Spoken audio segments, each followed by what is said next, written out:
Father. Wow.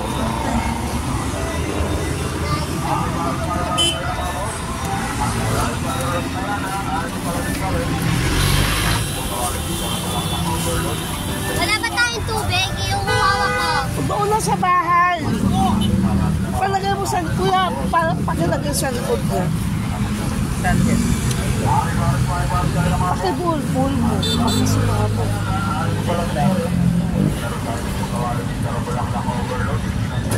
Salamat. Thank you. Buenas.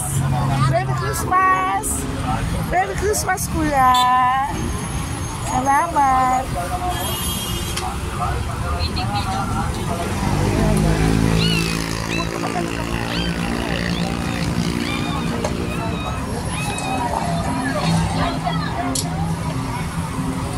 Tingnan mo. Ha? Ano ka na? Ang kasya yan? Kalsya yan. So, kuya na natin tubig yung hawak.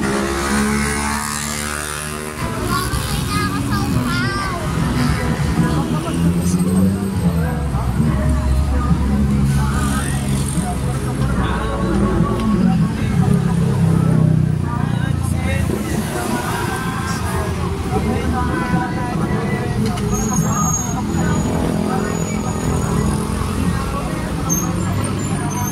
Magkano?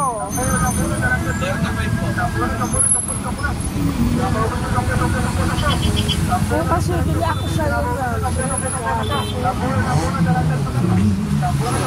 Tinan mo ako baka tatlo.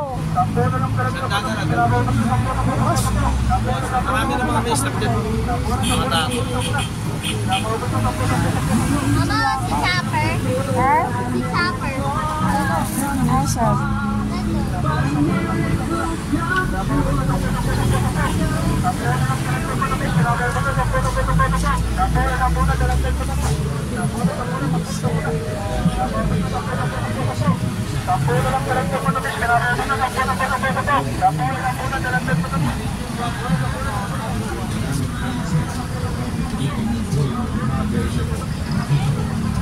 Yung maliit na figure ng batang lalaki.